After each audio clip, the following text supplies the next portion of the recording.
Hey guys, today we're in the book of Genesis, chapter 31. So yesterday we saw that Jacob went 3 days away from Laban to kind of separate themselves. And today we pick up and it says, Jacob heard that the sons of Laban were saying Jacob had taken all that the father he has gained his wealth. And Jacob saw that Laban did not regard him with favor as before. So Jacob overhears the sons of Laban, and they are complaining and even lying and saying that Jacob stole. Well, Jacob didn't steal, it's that God blessed Jacob. And so his spotted and striped and speckled herd grew at a much greater rate, giving him more money. So he didn't steal anything, he worked for that herd. But we can see that the sins and the lies and the envy of Laban's sons has now passed on to Laban, because it says that Laban did not regard him as he did before. Even Laban is beginning to hate or to look down on Jacob. Then the Lord told Jacob he needs to return to his land.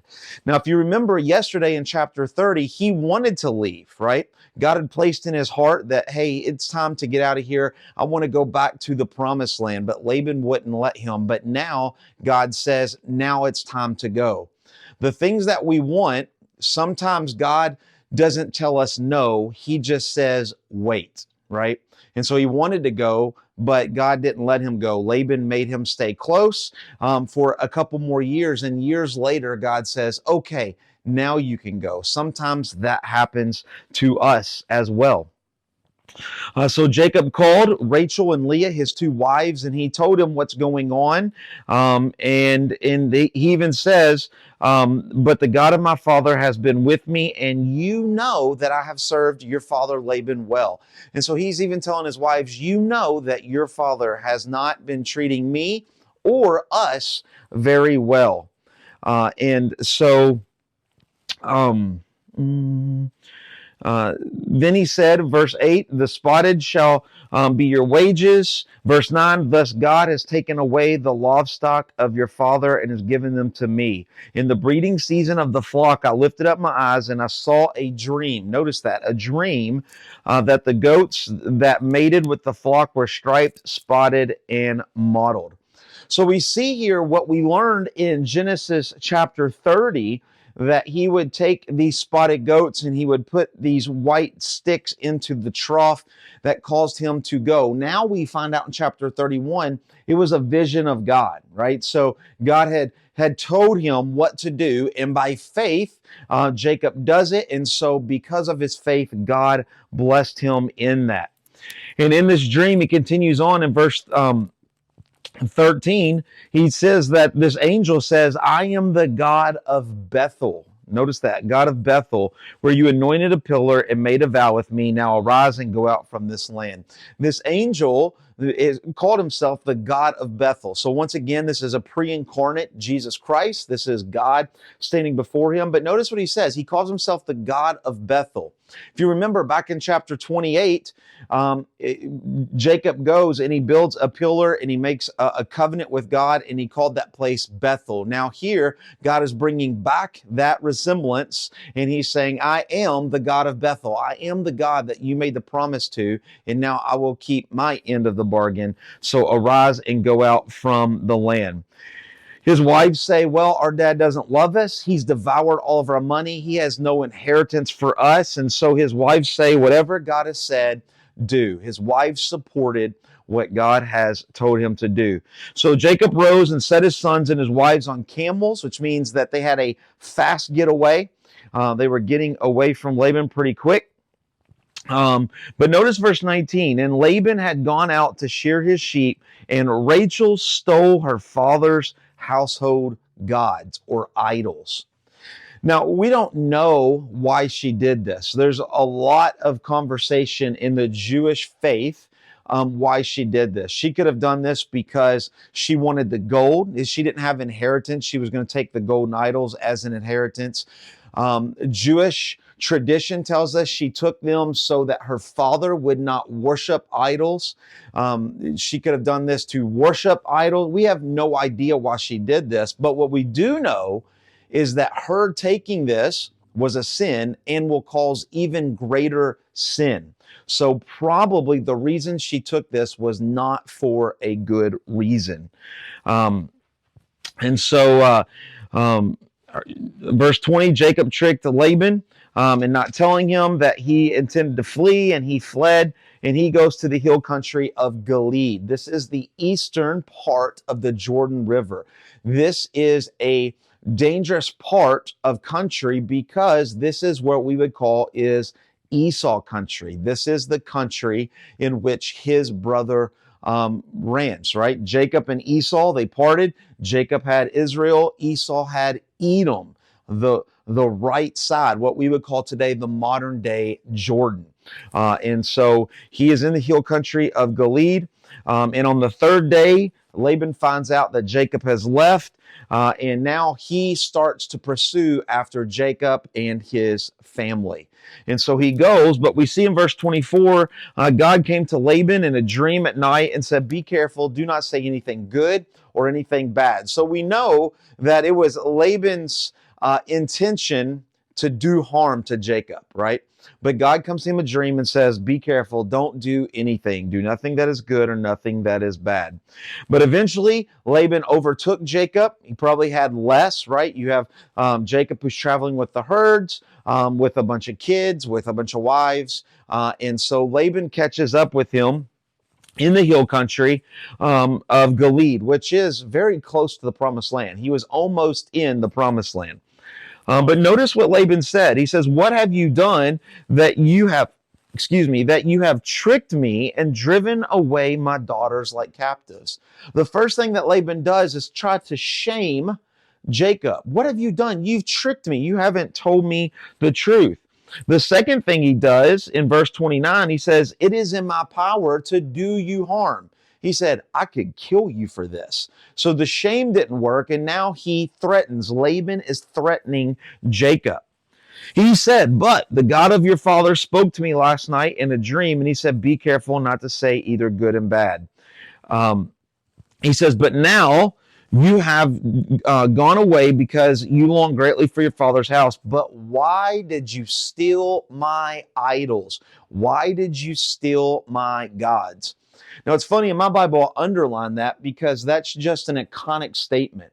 If you're worshiping a God that can be stolen, that's not a God, right? It's just funny. Like, he says it, but he doesn't even realize what he's saying. But you've stolen my gods. Well, if your God can be stolen by a woman or a man, he's not really a God. He's just a figurine. He's just something of gold and wood and material. But he says, what have you done? And Jacob said, I've done nothing. I haven't stolen anything. And notice what he says, anyone with whom you find your gods shall not live. Jacob pronounces a curse on anybody that took the idols because he did not know that his wife Rachel stole the idols. And so Laban went into Jacob's tent first, realized that first, because Laban just knew that Jacob took them, but Jacob didn't. And he goes into Jacob's tent, he goes into Leah's tent, he goes into the two female servants, but we find out that Rachel took them and hid them on a camel, and she's sitting on them. And notice what she says. She took them, she hid them, she's sitting on them, and she says, I cannot rise before you, for the way of the woman is behind me. She says, hey, I'm on my cycle. I can't get up, right? You wouldn't make me get up, right? And so he lets her pass all the while. So we see the deceivery, we see the lying, the trickery of Rachel in her father's idol. And when Jacob became angry and he berated Laban, you just have to imagine that Jacob in 20 years have kind of just stored up anger, right? Remember, he worked 7 years and he thought he was getting Rachel, but he got Leah. Then he works 7 more, he gets Rachel. And now he works 6 more and he gets all of the sheep and the goat, and his brothers and his brother-in-laws, and Laban now hates him. And so he has been working up for this conversation. And now after 20 years, he just explodes on Laban, right? And he says, what have you found of all of my household goods? He says, I'm innocent. You found nothing. These 20 years I've been with you, I have not, your female goats have not miscarried. He says, I've taken great care of your goats. I have not been mean to them. I have not done anything. I've taken care of them. I have not eaten the rams. I was honest. When I came to eat, I killed my own rams, not your rams. And then he says, what was torn by wild beasts, I did not bring to you, but I bore the loss of it myself. Back in those days, an animal that would come up and steal a sheep and eat it and tear it apart, the shepherd could take that back to the owner of the sheep and show it, and then he would not be responsible for that. That was normal. But here we see Jacob said, I didn't do what was normal. If an animal was lost, if a sheep or a goat was lost because of an animal, he said, I took one from my herd and I gave it to you, Laban. I have been nothing but innocent and great and godly for you, Laban, but you have been nothing but bad to me. He even says in verse 41, I've worked for you for 20 years and you've dropped my wages 10 times. If the God of my father, the God of Abraham, and the fear of Isaac, I had not been on my side, surely now you would have sent me away. He said, you would have killed me by now if it wasn't for God's protection. I have been nothing but great and nice and kind to you, and you have been nothing but bad to me. And it is only by God's protection that I am alive. And then Laban answered, notice this in verse 43, he says that all that you see is mine. He says, you see my daughters and my grandsons and my granddaughters and all these sheep and all these servants, they are all mine, Jacob. You deserve nothing. But then he goes on and he says, but in the kindness of my heart, I'll let you keep what I have given you, right? So we just see the heart of Laban here. He's just a jerk, right? He's just so mean. And he says, I can do this. So he says, let's make a covenant, right? And what's this covenant? They gather some stones together, which is a memorial. If you think about Sunday sermon, right? To take stones, remembrance rocks, and to say, and he builds them up and he says, here's the deal. I will never cross these stones to come and kill you as long as you never cross these stones to come and kill me. Laban understands that he has been bad to Jacob and he doesn't want Jacob to come and try to get retribution against Laban. So Laban creates this and he says, hey, you don't go across this, I don't go across this. Notice verse 49. And he says, therefore he named it Galeed and Mitzpah. The word Mitzpah is Hebrew. It just simply means to watch.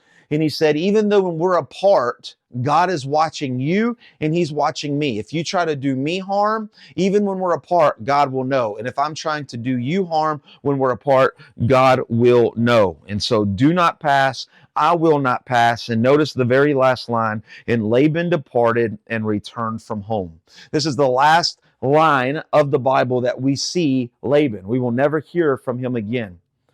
But we can see in this chapter, the question is, where is Jesus? Well, Jesus is in the idea of where we have the godly and the ungodly, and they're like this. We are called to be separate, right? Separated from the world, right? We are in the world, but not of the world. And so there has to be a separation between the godly and the worldly. And so in this picture, it's a perfect picture of saying the world will take and shame and threaten and do all of these things, but we are called to be separated from the world, but we are still of the world, that we might be priests to the world, right? So I hope that makes sense, and we will see you tomorrow in chapter 32. God bless.